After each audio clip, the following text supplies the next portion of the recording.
Let's give a welcome to Denise Tayloe.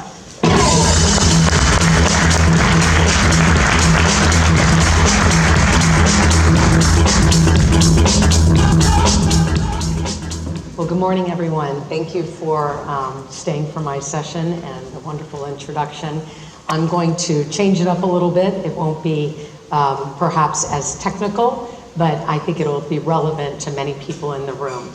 So thinking of digital identity and new use cases for that, we have vulnerable populations throughout our lives in different ages, but perhaps on the bookends of life, we can all see that in our own families. So let me see a show of hands of who's a parent in the room that has a minor child. Okay. How many aunts, uncles, grandparents, and others that see their children online as well? Okay, so we have a good subset. We have some that have maybe perhaps gotten to a stage of life where they're not seeing what we see every day, but I think you'll be interested to see some of the stats here. So 81% of the world's population of children, but 92% in the US have an online footprint by the time they're 2 years old. So I don't know that they're creating accounts at that stage, but they certainly do have their personal information starting a footprint. 170,000 children coming online every day. So when we woke up today and came into this room, the fastest growing population coming online is children. How about 95% of teenagers have a smartphone, and the parents who raise their hands are probably paying for those devices, right?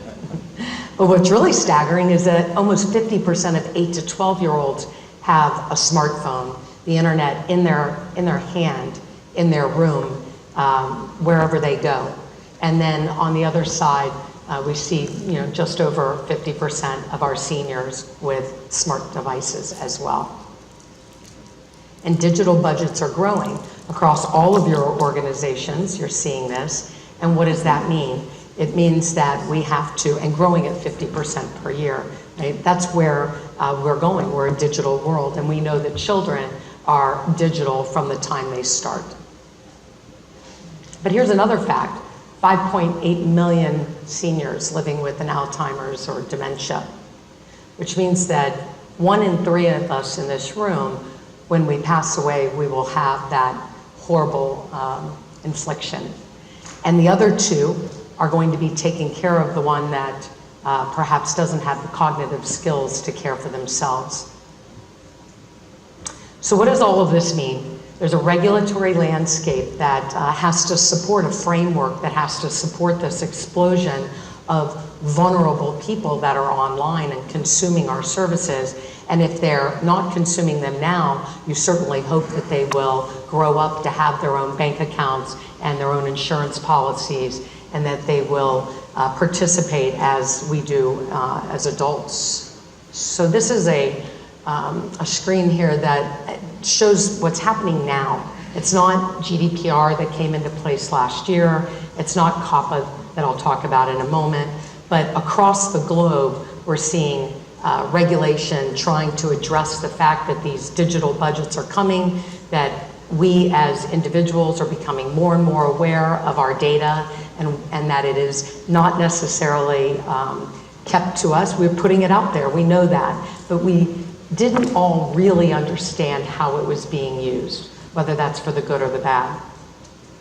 Now in my space at PRIVO, I have to deal with certain regulation that addresses children. So 3 pieces of regulation here are COPPA, GDPR, which is for everyone, all Europeans, but it includes children. And then California, which we're seeing that coming into place in January here of 2020, and it has a minors component. The age of consent under GDPR is 16, but each member state can adjust that down to 13. So which country are you dealing with, and what age is going to trigger a certain flow, certain workflow? I'm going to talk a little bit about COPPA. We're here in the US. This is how I got started.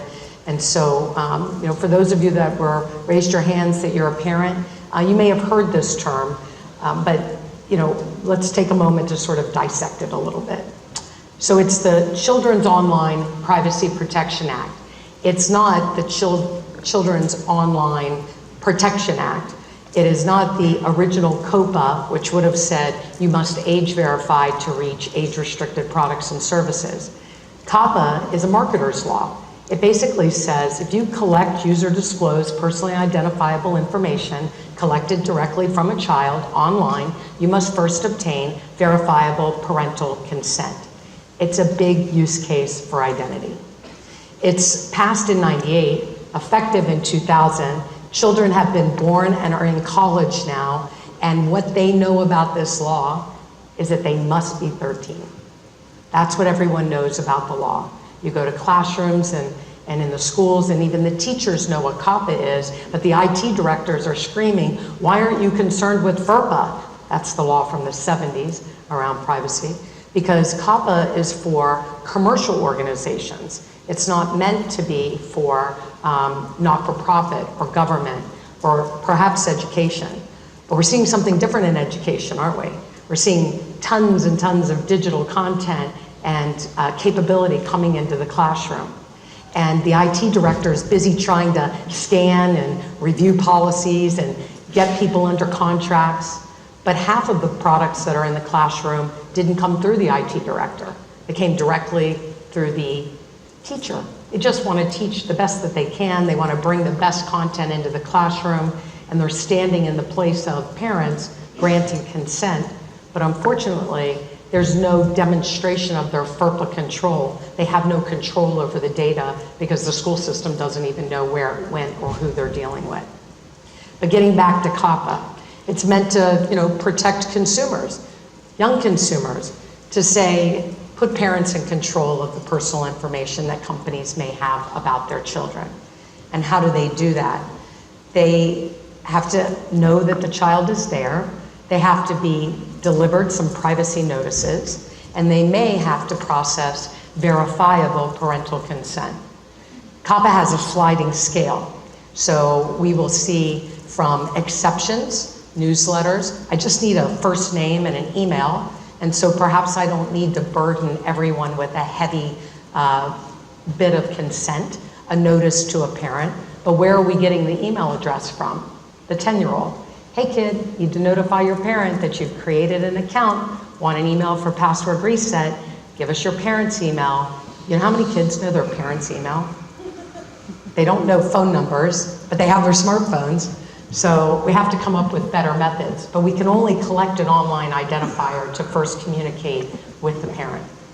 And as COPPA has this sliding scale, the question is, are you using the data for internal purposes, or are you sharing it or publicly disclosing it? Are you feeding it into an ad network? Are you profiling? Are you putting up paywalls? Are you letting kids upload their user-generated content?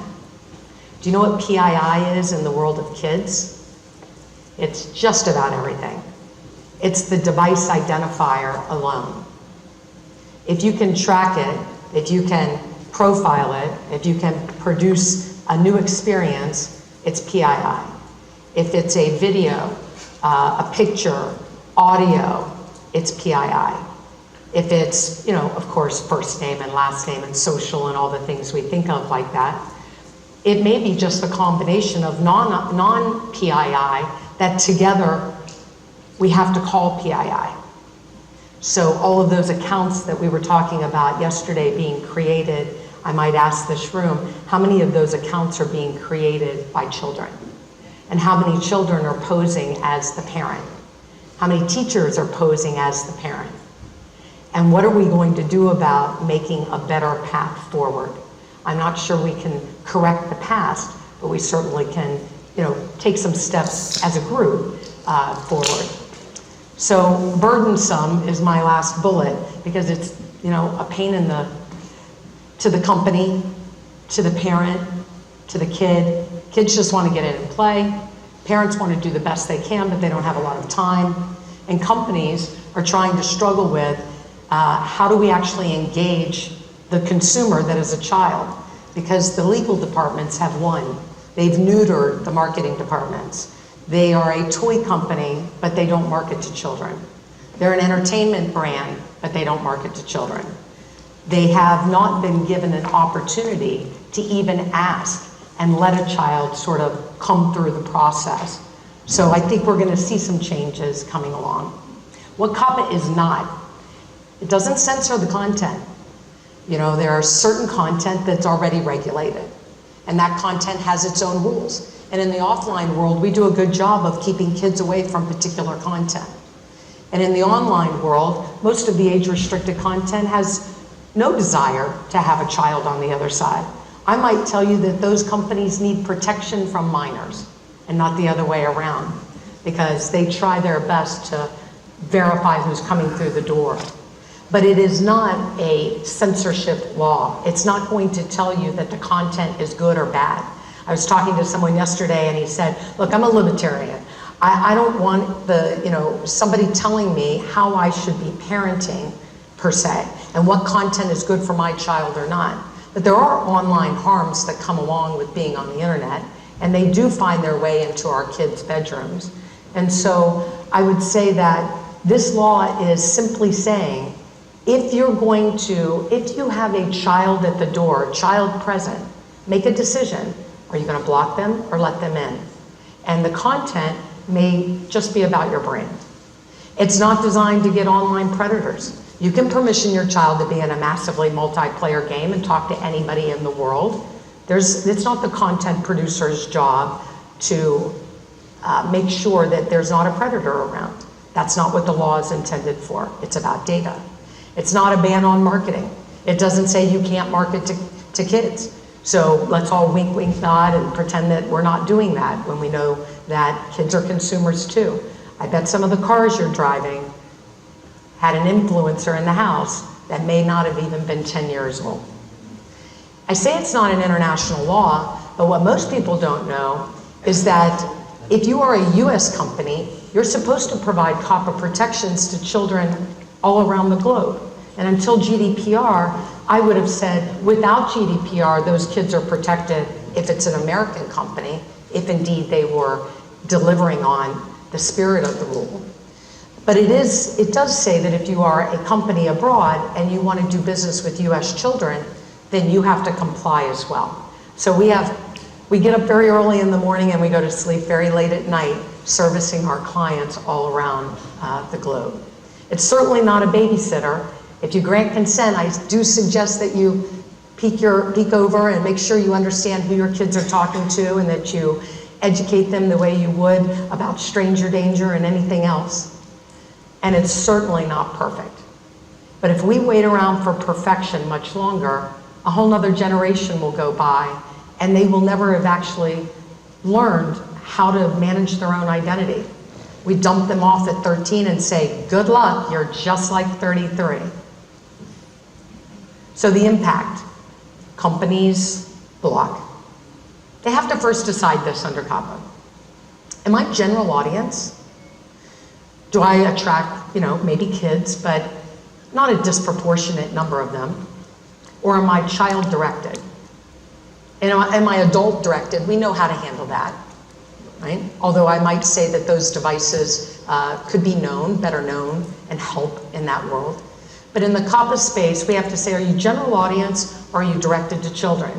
And if you're directed to children, are you primarily directed to children?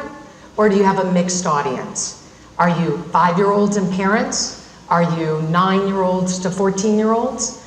Are you perhaps a social platform that instead of having 15% of your audience, which is about how many kids there are, 4.3 million per year, multiply that by 12 years, get to 51 or so out of 330.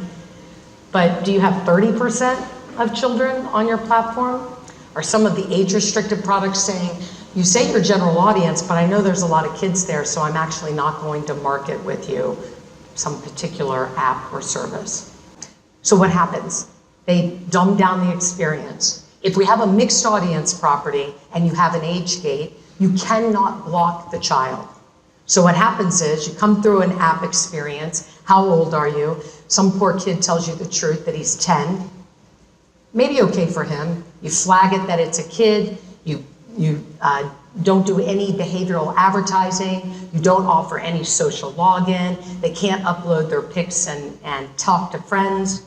But if they say to you they're 13, all bets off, all the marketing, all the access, all the features are wide open. Now they call them vampires, by the way, because you're not allowed to retain the age. You can't keep the data because you haven't gotten any consent. So you just have this flag that says it's a kid. So 5 years from now, you're still wondering, wow, I can't monetize that experience because I've still got this flag on that account or that download that it was a child. If you're a general audience site, you have the right to block. You have the right to put an age gate up and say, okay, how old are you? All right, I believe you. And I don't have to offer you the child. But then I have to do something about blocking. I can't just let them come back and say, oh, made a mistake, I'm 13. So you have to look at how you're handling that age gate. False data, I think, what is it called, friendly fraudsters in your world, synthetic identity. I would say there's a lot of that going on in the kids space, and it's bringing bad data into everyone's databases, and we all know it. So I've talked a little bit, I thought maybe from a use case perspective, I would just give like an example of one of my clients. So NASA Goddard is a flight center, and they have, I'm with the innovation office that does tech transfer, and they want to sort of educate all of us so their budgets stay in place, right? That they create all this great technology for space, but then it transforms our everyday lives, the memory foam bed, or cochlear implants, or all sorts of things that you would call transformations from NASA technology to commercialization. So the program office wanted to have the lady in charge came out on stage, and she walked out, thought she was going to be talking to teenagers, but instead it was a lot of kids. Now this is 10 years ago, it was younger kids. And she thought, oh my God, how am I going to communicate this? And so she thought about the Transformers. And Transformers was sort of big at the time. And she said, things transform, that's what's happening here. So they picked up the phone, this is NASA, and called up to Hasbro and said, hey, can we get the Transformer IP in here so that we can put a challenge together? So Optimus Prime, for some of you that are my age, like the voice of Peter Cullen, he's a big supporter. And we're having our 10th year anniversary of this contest. So what does that mean? Well, kids have to choose that it's open to 3rd through 12th graders. We segment them by grades. We get pretty good data. Like 3rd graders don't try to say they're 8th graders because then they have to compete with 8th graders. So we actually get pretty good data. We get good relationships between the teachers and parents and the kids. But they need to register, and they have to gather the information and demonstrate that they understand what the technology is, and then create their own spin-off.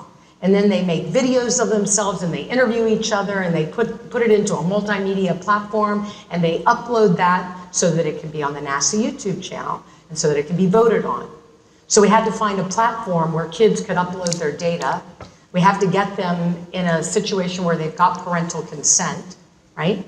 So the kids go, teachers go, parents go to the OpSpark website, they learn a little bit about it, they click a button to register and create an account. And in this case, NASA's not managing child accounts, they don't need the NASA account, so they use the PRIVO ID as the PRIVO account. We gather, we do account creation, we give them a login, we now ask for the parent email, of which we oftentimes get the child's second email. We communicate out to the parent the disclosures about the contest and what they're going to be able to do. We let them know that that ID is going to be used over on the Adobe Spark platform where they can upload their creation. And then when we get towards the bottom of that, we have to say, parent, because this data is going to be publicly available, you're going to have to do something to verify your identity. We haven't even gotten to, are you really the parent of the child yet?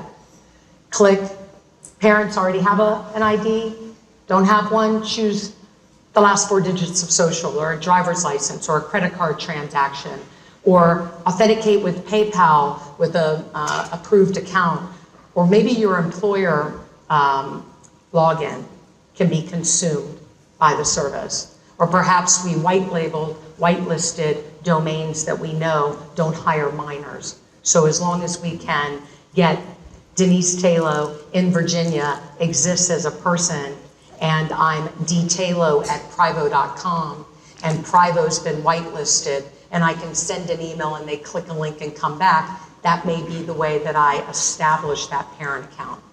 And then they assert their relationship to the child. And then the child takes that login credential, his interoperable ID, and he goes over to the Adobe Spark platform and he logs in with his ID to get online. So that's a use case of how child identity plays. But kids grow up faster than we think.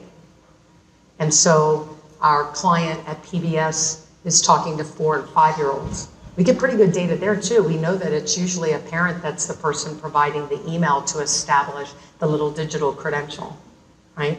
But then they keep growing up and they get to social platforms, and that's when the wars unleash at the dinner table.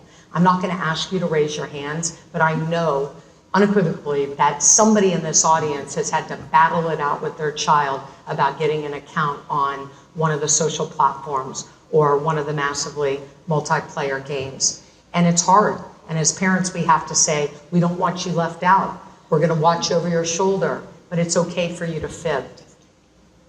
And they say they're 25 to get this account, and now they have an identity credential. And they take that credential over to those general audience sites that I talked about, or to the age gate of the mixed audience site where it says, how old are you? If you're 13 and over, you can log in with. So we're starting very young, but we have an opportunity to teach a whole generation about how to manage their identity. And I think that the people in this room, you probably do a much better job because you're security focused and minded. But parents really are just trying to get through the day. And so if we make them verify their identity over and over and over and establish a new credential for their child at every service, you see the massive drop off. So we've all just kept our heads in the sand and pretend that kids aren't there and hope that we get to the other side of our job and move on somewhere else where we can start afresh. So I want to leave us with some questions. I'm going to circle back to the seniors right at the end. But does your organization attract minors, even if it's not your intent? Has child data entered your database, in your general audience database? And if so, what are you doing about it? Do you have a way to easily block? Do you know that the device that showed up at your front door is a minor, that some parent took the time to register that device to an age that you could listen for? Are you listening to the browser? Are you listening to what perhaps could be a service like Threat Metrics that could let you know? Do you know how to issue accounts to minor children? Do you know how to battle give them, accept that the marketing and digital departments as they're growing need solutions, and that legal can't win the day forever, or will continue to marginalize kids' experience online? Do you have a mechanism to obtain, document, manage parental consent? And how do you know when they reach the age of consent? You may not want to give a credit card to a 15-year-old, but you certainly may want to be first in line when they're ready to get their own account at 18. Do you have a neutral third party that's helping you, that's assisting you in looking at your flows, your data, doing some audits, packet scans, looking for all the identifiers, taking a look at the third-party agreements, making sure that you're configured as a child-directed, perhaps site or service? And are you willing to move forward and acknowledge that kids are digital citizens and they shouldn't start learning about it when they're already too old to, or maybe perhaps have already engaged in ways that they could have otherwise avoided? So I'm gonna quickly end with the senior case. My father has dementia, and I'm his caretaker, his financial caretaker, his, everything. I'm his everything, his health care, His digital footprint is me. He's 84, he's never logged on. And his mother was 102, by the way, so this isn't something, this is slow growing, not dealing with Alzheimer's, dealing with vascular dementia. I was at the hospital last year for the first time in my life. I'd never been sick, and neither had he. And they wanted to send us home to die because he had late stage Alzheimer's, the cardiac doctor told me. I said, you'll have to remove yourself from this room before I kill you. Next doctor, we're getting back in. Just turned out to be a little leak around his lung. Once they closed that up, he could think again, but now he can't remember 5 minutes ago. He can't remember. He's reverting, somewhat childlike, right? So when will I be able to say to the world, the companies, that it's me at the door, it's not my dad. I need to handle these affairs, but I don't have to take everything away from him. He still likes his football, still has his politics, which is funny in the hospital when they ask you who the president is. Yeah. So in any case, we have to be thinking about this. And what we do in the children's space can inform us in this later stage, senior space.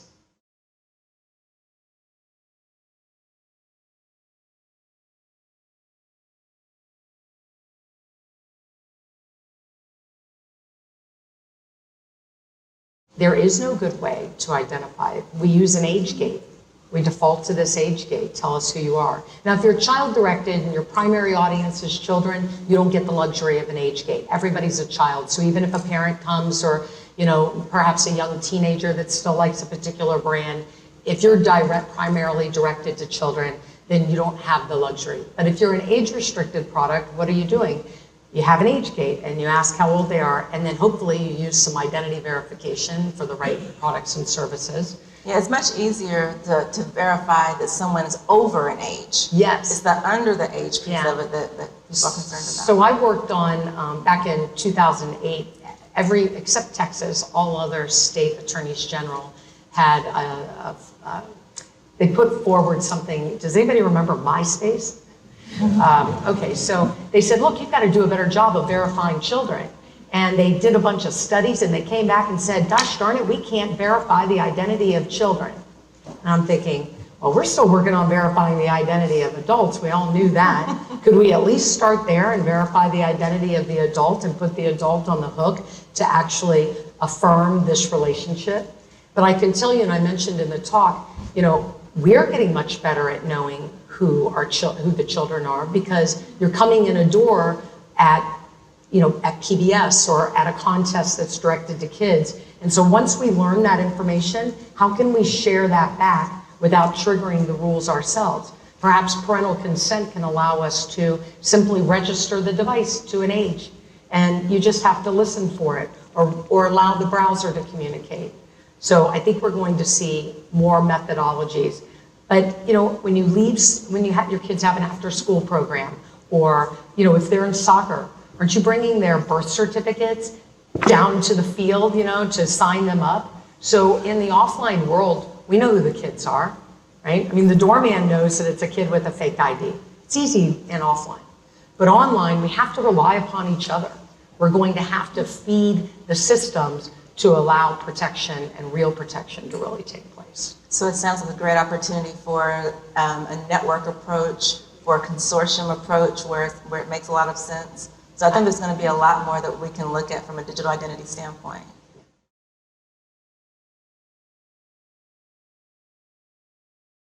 If we were to go to, I don't know, let's pick the Girl Scouts, or the Scouts, I don't know what we're called now. And we said, hey, you've got, all of those kids have an online account to log in, and they all have a parent who's written a check, and there's relationships in those databases. How can we federate that relationship so maybe the scout can go to Dick's Sporting Goods through the checkout line and get a discount? So we have to give reasons for them to come and show those real relationships. Or I told you one that I've been dying to do for a long time. I don't know if I should share it. I won't use any company name, unless you're the company, come find me later. But when we're uploading our tax returns, don't we list our kids and their their age, their social. Wouldn't it be nice if a little pop-up at the end just said, thank you for filing your tax return to the IRS. You're sort of on the hook now. I see you've got 3 little ones. Would you like to click here and derive a credential to better protect your child online? We'd have a really good backdrop for that parent-child relationship. It happens in schools, but you can't burden the schools with more of this. But if the schools can provide my service, or anyone's service that would participate here, the parent contact data, and we can then communicate to the parent because the authoritative source of the parent data was not the child giving us that email, well, then we start to get more comfortable that there's a guardian-child relationship. So it's about taking these relationships and making them available in an online way, and then protecting them, but allowing people to leverage what's already happening. I guess there's no magic way to do it online.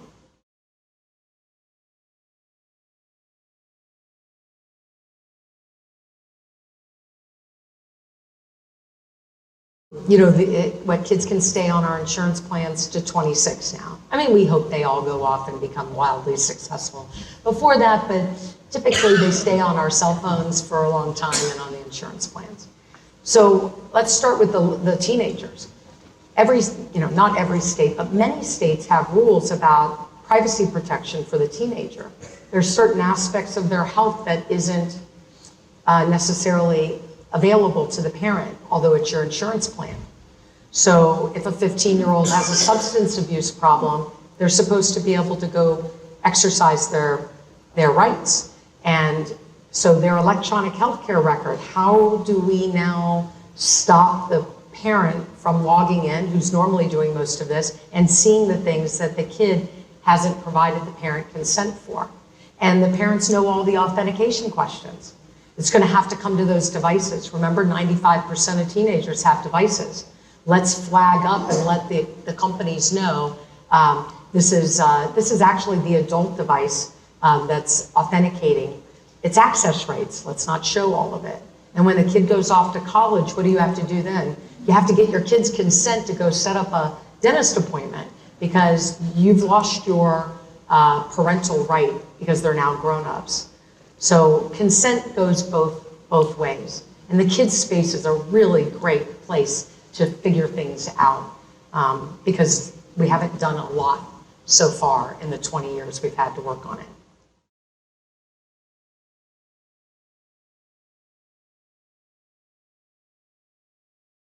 In case there's any lawyers in the room, I do have a POA signed and notarized. But look, I mean, this is personal, and if my dad heard it, he'd forget it, so I'm gonna take a pass. But my dad really struggled. He was very successful in life, and then he lost everything in the crash. And a decade ago, and he was very proud, and a decade ago, I could see something was happening. He was very nervous, he was scared, and this is before the dementia. And I said, Dad, what's going on? What is going on? He said, they're gonna foreclose on my house. I said, what are you talking about? Who's your bank? Let's get on the phone, Dad. I'm gonna help you with this. Let's get on the phone. And he has to authenticate, okay, I'm, da-da-da-da. Will you please talk to my daughter? They passed us around about 8 times. And finally, they'd have a conversation. And then I was able to get the paperwork, and I helped him through the HAMP program, and I saved his house, and he's in it today with his lab and doing his puzzles and, living a good life. But I had to, in taking over his accounts, I had to just take them over. Nobody gave me an opportunity to say, my dad was not able to go on that site for that bank and say, I'm in a little trouble, I need some help, I'm gonna associate my child, I'm gonna give you a cell phone number for them and an email, I'd like you to send them a message. I'm not asking you to let them spend my money, but I do want you to stop the madness of the embarrassment of authenticating him over and over and over and having to say, talk to my daughter. So just some dignity. We need some dignity. And it seems like it's a realistic process that most of the companies in this room have to deal with adding authorized users, additional individuals to accounts. And so thinking of it from this perspective is just another way for us to really start to say, bring this back to your team and really think through that scenario. And of course, when you think of the bad things that happen, though, identity theft, for children, we know that's an issue. But we have to first look to, the mom whose credit isn't good and she can't get her utility bill turned back on. And it's just such a little thing to do, but she needs heat in the house and she needs a car to get to work and she can't get a loan. And so before you know it, she's overtaken her child's identity in the name of protecting the home. And we have to just accept that these things do happen. So how do we look for them and how do we and protect the child as well. And protect the child as well and our seniors. One of the siblings in my house would not have access that I have. I can tell you that. We all have something like that. There's 5 of us, so they'll never know who I'm talking about.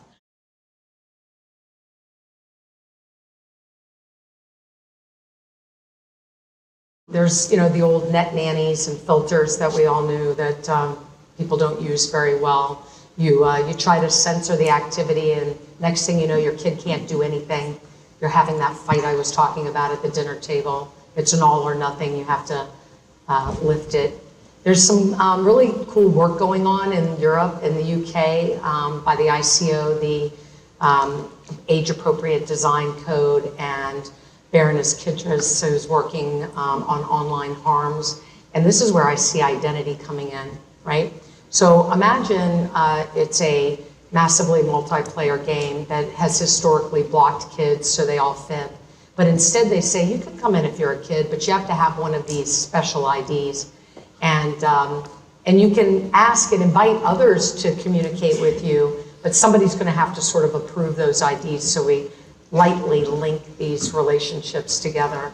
And then what can we do? We can package a real deep set of data.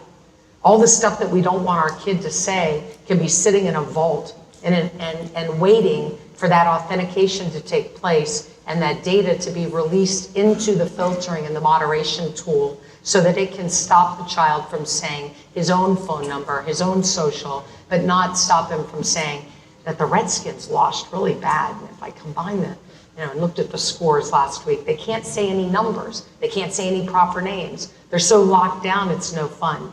So let's use the data and actually use it to help protect them. Or online harms in general. Not everybody has the same opinion about what their kids can or can't hear about, but we could package up some rules and have that go at authentication.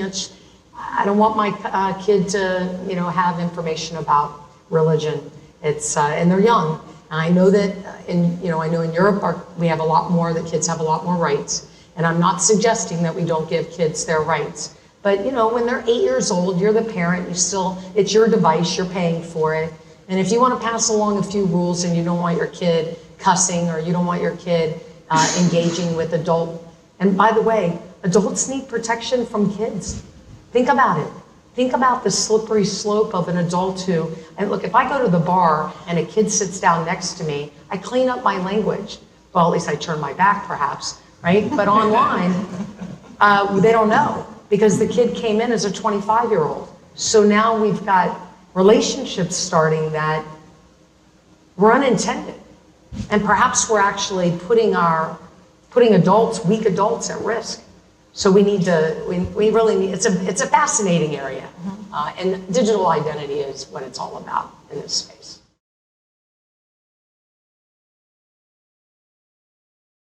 I'd like to say it's, build or buy, it's hard, take it from us, but, it's an API call.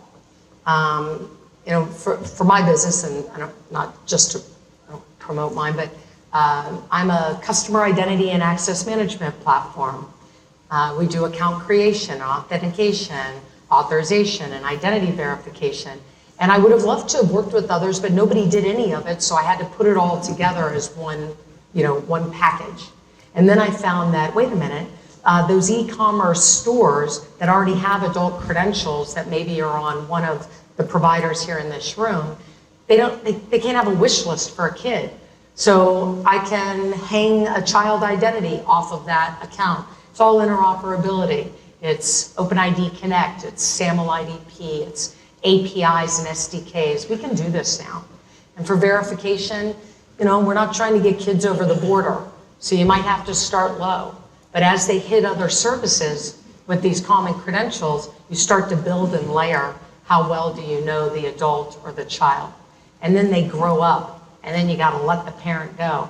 Because in Europe, under the GDPR, you have to notify the child they've reached the age of consent. Hey kid, your parents' consent no longer stands. It's your turn. If you wanna keep your pictures and everything you've created, you're gonna have to read these terms of service and consent for yourself. It's an opportunity for us to also continue to dialogue. For that vampire that I talked about that never ages up, park the age with Privo and we'll give you an identifier. Just ping and listen, and when the time comes, you'll be able to further engage.